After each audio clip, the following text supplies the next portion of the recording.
what makes Usain Bolt one of the best sprinters of all time, if not the greatest sprinter of all time. So we'll go ahead and hop right into it here. On the left, we have just his start, from the side. It's a slow motion view. And then on the right, we have his, actual 958 run. So we'll go ahead and get started here with the, first action. And what really stands out to me, and I know you really can't see it from this view, but he does really have a lot of range of motion of like, you can see how close his knees come together, and he actually really crosses that midline as he's taking that step. So that knee right there, that front knee, is coming across and then going out, and so there's really a good amount of action that's happening there. He's landing at about 0.63. Okay, we're gonna go ahead and time it as always, and then he's back off. I said that he's back off about 8.1, right? Just because I guess it's about 0.80. Right? So it's about 0.17 on that first step. And this is important because I see so many people that are, in that 5'10", to, maybe even lower 5'9", and, maybe under 6'1", 6'2", and really having a hard time getting that front foot off the ground, right? This comes with the 40, this comes in the block start. So you've got to be quick at being able to get that foot really off the ground. He's 6'5", so, if anything, he could spend a little bit more time on the ground with that first step. You can see he's very, very quick in, getting off. And I do want to say one thing real quick. I see people all the time kind of,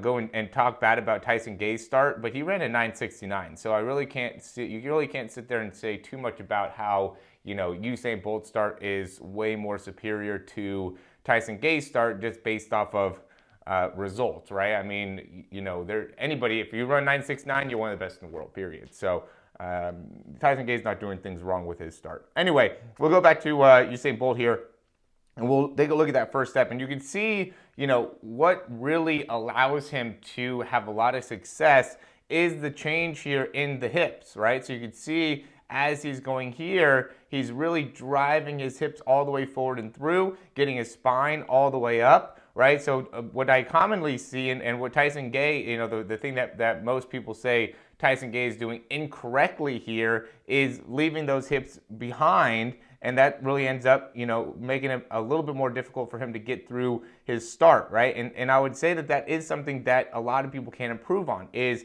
being able to get the hips through, right, and being able to make sure that you're getting your spine to slightly come upwards, right? If you end up having too much weight going forward with your spine and letting your hips go back too much, that makes it harder for you to get into your drive phase and really get out of your start phase, right? And so, while right here, again, we could see, Tyson Gay's a little bit lower with his spine, he does really do a great job of still being able to utilize his hips because of the range of motion that he has within his hips, right? So that's why he's still able to get a lot of distance here on his steps, right? So that ends up being the difference. It's like if your hips are so far back that you're really not getting any distance, that's really going to impact your ability to get to your top speed, all right?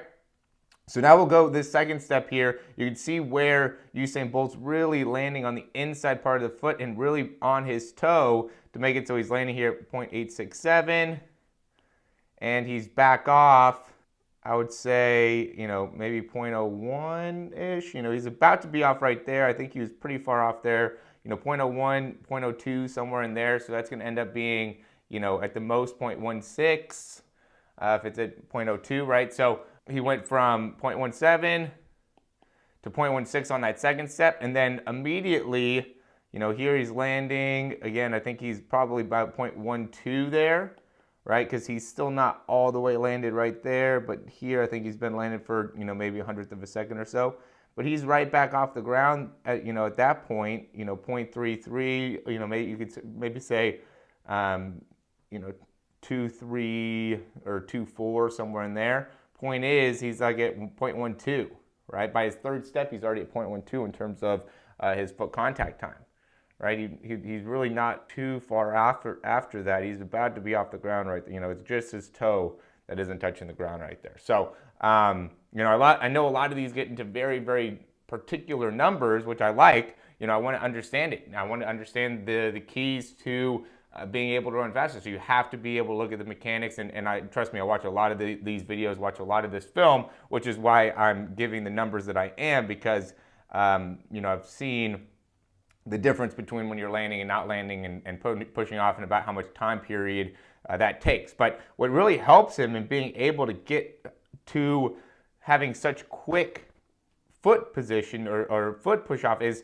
how much flexibility he has within his toes, right? He's just not, wasting too much time with his landing. I see a lot of guys that end up getting their heels really close to the ground here as they're landing, and then that takes a lot of time to be able to then push right back off. So, if you're looking to get faster quickly, a lot of you guys need to be able to improve toe range of motion and really ankle dorsiflexion, right? Because there's such a huge focus, in my opinion, on squat strength, deadlift strength, hip strength in general. And that is important. You need to have, strong hips. But I think that there is a lack of really putting a focus on toe flexion, right, like what I just said, and ankle dorsiflexion, okay? Those end up being the key parts of being able to improve your speed quickly, in my opinion. I think there's more people that have an issue with toe flexion and dorsiflexion of the ankle than there are that have weakness within their hips. And then, then it goes into applying it. So we'll get further into it. We can see how strong he is through this drive phase here, right? And this is where I think competition really breeds greatness, right? Because here you're going to see that, Usain Bolt is really just trying to stay out in front of Tyson Gay. Tyson Gay is really trying to be able to get out in front of Usain Bolt. There ends up just being this pushback between these two guys to really be able to get their fastest start. You can even say Asafa Powell is up there doing the same thing, really pushing these guys to be able to run faster, right? So, by them having to compete against themselves or each other, it's really bringing out the best competition, I think, in them and the best performance in them. So, and I would say that those guys would even probably agree, like Usain Bolt probably wouldn't run this 9.58 if he wasn't running right next to Tyson Gay and Asafa Powell as he's going through it, right? Those guys pushed him to help him get there. So you can see as he's getting through that drive phase, though, he's staying patient, even though he's getting good range, because I see this mistake as well, right? Let's see how many steps he's got going here. 1, 2, 3, 4, 5, 6, 7, 8, 9, 10, 11, 12, 13, 14, right? 14th step is when he looks up, okay? A lot of guys run their 40, especially if you're 6'5", he probably runs his 40 in about 19 to 20 steps, right? So he's probably about 30 yards-ish down, somewhere between 25 and 30 yards before he lifts up his head, right? Which is a long time. That's staying patient for sure in your drive phase, okay? And then once he's in his top speed, this is where he can really excel. This is where he separates, right? Because here, they're still all pretty close.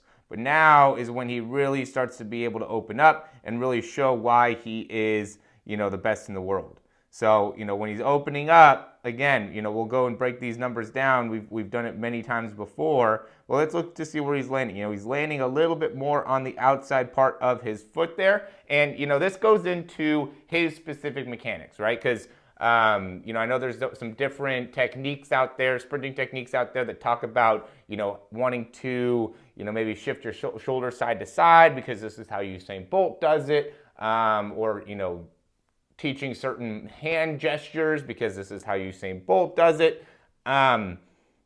This goes into what makes him successful, right? Oh, you have to look at all parts. You can't just look at, oh, he moves his shoulders like this. You should also move your shoulders like this, because if you move your shoulders side to side a lot, but you're landing on the inside part of your foot, that's going to really have a negative impact on your ability to run fast, right? He's landing a lot more on the outside part of his foot, right? And then he goes from there and then transition his weight into the inside part of his foot. So let's see, he's landing at about, I would say 0.98. He still hasn't hit there yet. So I'm going to say 0.98 is when his foot's about to land.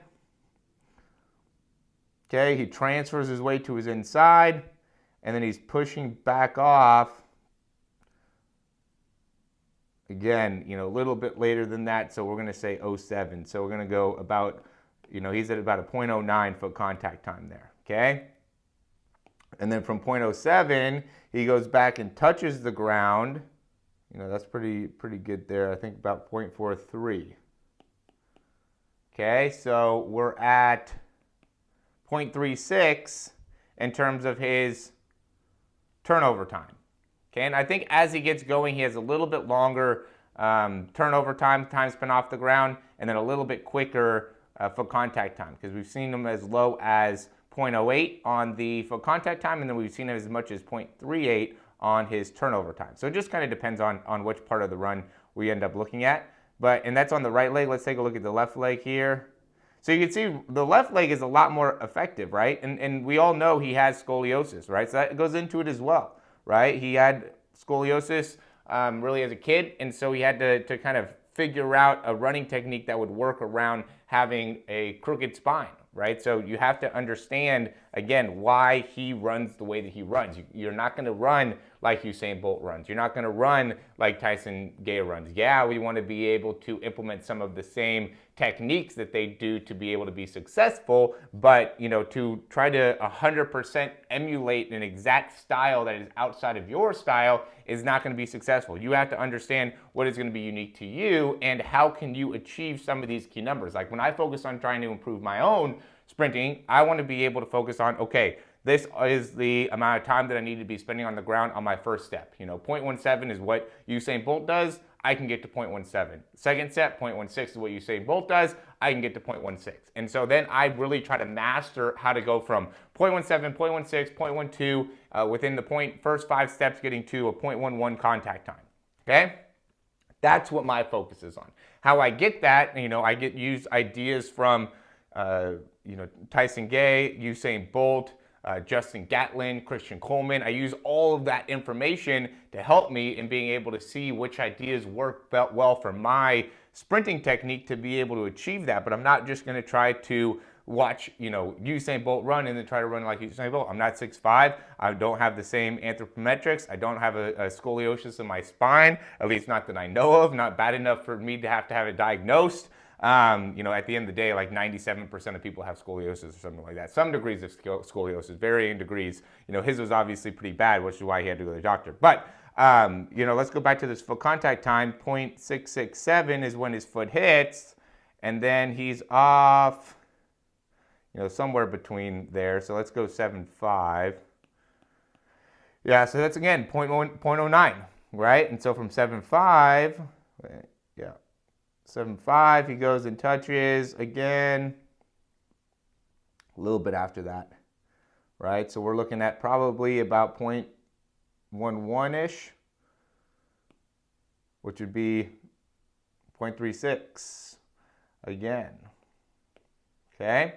So we're looking at a pretty consistent here, 0.09 foot contact time, a pretty consistent 0.36 turnover time. And you can see how much time he spends in his front side. Like he really reaches out with his legs there. Look at how straight his legs are when he's hitting the ground, right? And then, that's what makes it look like he's running so smoothly, is because he's getting his legs out in front so well, right? Like that's the key. At the end of the day, we talked about this a ton of times. Look at he gets that leg out in front, and then he's holding that for a whole frame. Like that's 0.167, 0.2. Right? Like he's really reaching out there and landing. So in this position, he's just getting his body to be able to get to a spot where now, because his foot's so far out in front, like he needs to get his body around to be able to land and then transition off very quickly, right? And that ends up being the key to the game. That's what makes him look so smooth when he's running. And it's really beautiful to see. I love watching him run. So as always, guys, thanks for watching this video. This should be able to provide a lot of context, a lot of information for you. Definitely a lot better than the one I did in 2017. So if you liked it, go and click that thumbs up down below. Subscribe to the channel. If you have any questions, comments, or recommendations, you can leave those down below.